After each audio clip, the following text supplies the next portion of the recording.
प्रभु यीशु मसीह के मधुर नाम से सभी श्रोताओं को मेरा नमस्कार और जय मसीह की। आज एक और बार एक नया वीडियो लेके प्रभु के हजूरी में आने के लिए रोमियो का खत के उस क्लास के साथ साथ आने में प्रभु ने मदद की, इसलिए हम प्रभु को धन्यवाद करेंगे। और रोमियो का खत पहले अध्याय हम पढ़ रहे थे, 25वां आयत तक हमने देखा। 25वां आयत पिछले वीडियो में कल जैसे हमने देखा 25 में 26 और 27 भी हम थोड़ा सा इसमें बताया।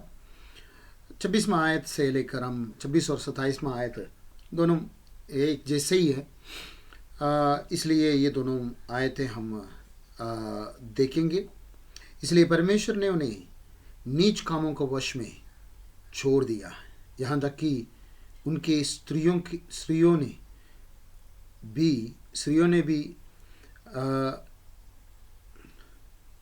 स्वाभाविक व्यवहार को उससे जो स्वभाव के विरुद्ध है बदला डाला है। स्वाभाविक व्यवहार के छोड़कर स्वभाव के विरुद्ध है उसमें चला गया। अगले आयत में 27वें आयत में ऐसे लिखा, वैसे ही पुरुष भी स्त्रियों का साथ स्वाभाविक व्यवहार को छोड़कर आपस में कामातुर होकर चलने लगा। हिंदी पढ़ने में थोड़ा सा दिक्कत आ रहा है, एक लाइट की कमी है, दूसरा पढ़ने में भी थोड़ा दिक्कत आ रहा है। और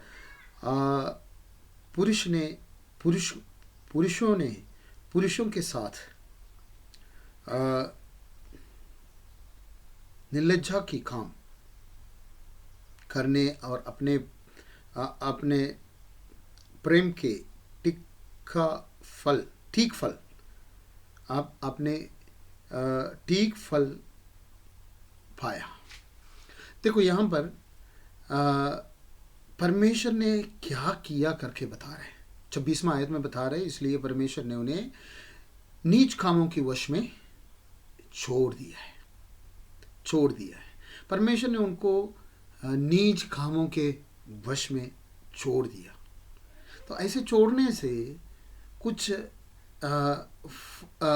बात उनकी ज़िंदगी में आते हैं, ज़िंदगी में आते हैं। इससे पहले हम देखा था 24वें आयत में, इस कारण परमेश्वर ने उन्हें उनके मन के अभिलाषों का अनुसार अशुद्धता के लिए छोड़ दिया है। ये दो बार नहीं, अभी आगे पढ़ते समय फिर आएंगे किस तरह से परमेश्वर ने उनको छोड़ा है। तो देखो परमेश्वर यहाँ पर बता रहे हैं उनकी नीच कामों के लिए छोड़ दिया है। और पिछले हफ्ते पिछले वीडियो में हमने देखा कि किस तरह से परमेश्वर ने उनको उस काम में छोड़ दिया। स्त्री के साथ और पुरुष के साथ ऐसे गलत व्यवहारों में आ जाते हैं, प्रकृति की विरुद्ध व्यवहार कर रहे हैं, स्वाभाविक का विरुद्ध वो का। और यहाँ पर लास्ट में बताते हैं, इसलिए उन्होंने उसी का फल पाया है, ठीक फल पाया है। वजह क्या है हमने पहले देखा, परमेश्वर को जानकर भी परमेश्वर को देने का इज्जत नहीं किया और सम्मान नहीं किया, महिमा नहीं दी और धन्यवाद नहीं करा। तो इसी वजह से उनको वो किस तरह से उनकी जिंदगी को लेके जा रहा है, क्या मोड़ उनकी जिंदगी में आया, वो पता भी नहीं चल रहा, उनको पता भी नहीं चल रहा है। तो हर समय ऐसे ही होते हैं हमारे जिंदगी में। हमें इन बातों को पता चलना करके बोले तो परमेश्वर का अनुग्रह है जो हमारे जिंदगी में है।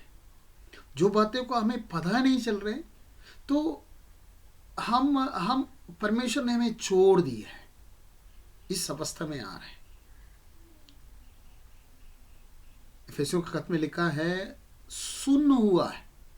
कुलुसियों में भी वो बात दोहरा रहा है, सुन्न हुआ अवस्था करके बोले तो वहां पर क्या हो रहा है करके कोई पता नहीं चलते। दांत दर्द हो तो डॉक्टर के पास चले जाते हैं और डॉक्टर क्या करते हैं, इंजेक्शन करते हैं और उसको सुन्न करते हैं।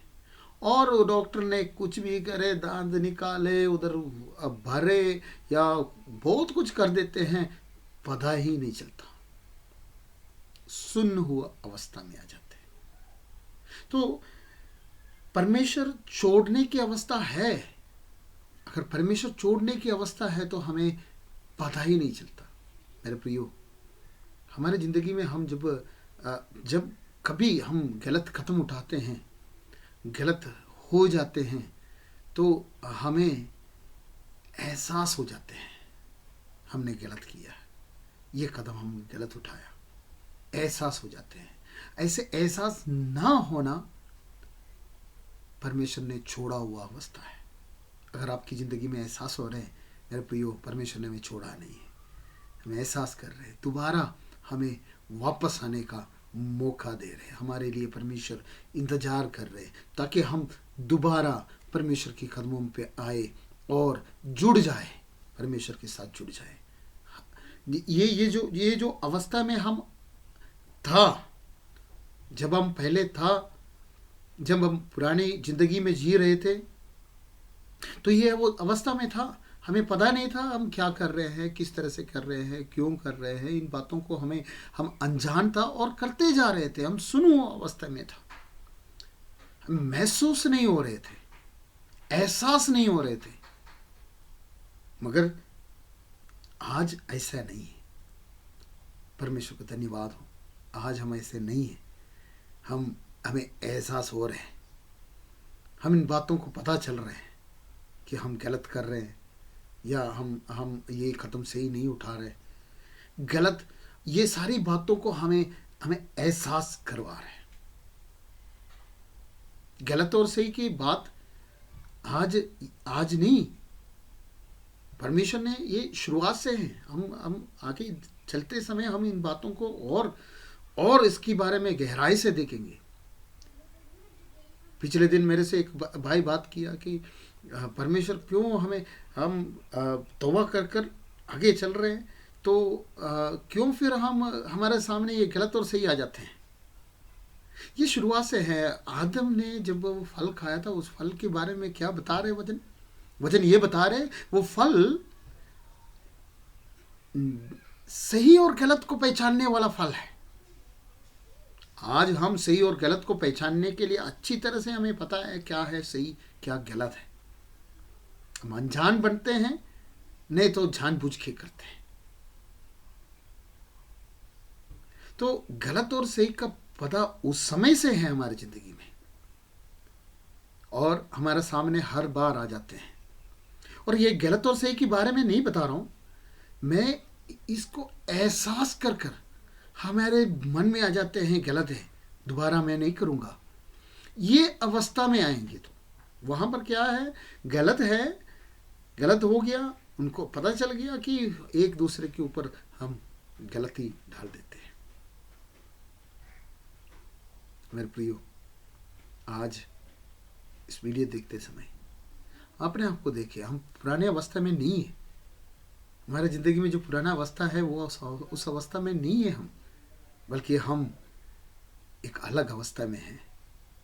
हमें एहसास होते हैं, हम हर पल और अधिक हमारा परमेश्वर की नज़दीक आने के लिए चाहते। सुनो हुआ अवस्था में नहीं है, सुनो हुआ अवस्था में नहीं है। और यहाँ पर ये अवस्था है, सुनो हुआ है। इवन उस बातों को भी समझने में नहीं है। हमारा दुनिया उसकी ओर दौड़ रहे। प्रार्थना करेंगे, प्रभु से बोलेंगे। यहाँ पर लास्ट बातों में बता रहे, वाकई वो ठीक फल पाया है, ठीक फल पाया है। इस तरह से करने से, स्त्री और पुरुष के साथ के संबंध छोड़कर स्त्री के साथ और पुरुष के साथ संबंध करने से बता रहे वो ठीक फल पाया। तो हम किस तरफ को दौड़ रहे करके देखें। हम अपने आप को पवित्र कर परमेश्वर ने किया हुआ वो पवित्र अध्याय में हम आगे बढ़े, उसके लिए प्रभु हमें मदद करे। प्रार्थना करेंगे। पवित्र खुदावंद धन्यवाद करते हैं इस दुष्ट भरा जिंदगी में, जीवन में प्रभु हमें आपने किए वो पवित्र अध्याय में और आगे बढ़कर चलने में प्रभु जी हमें मदद करें। उसी में ही चलने के लिए हमें आपकी हिम्मत और सामर्थ्य दे, आपकी आत्मा दे प्रभु, ताकि हम चल सकें। आशीष करें हम सबको प्रभु, आपके हाथ में समर्पण करता हूँ। आशीष करें यीशु नासरी के नाम से, आमीन आमीन। प्रभु हम सबके आशीष करें। धन्यवाद।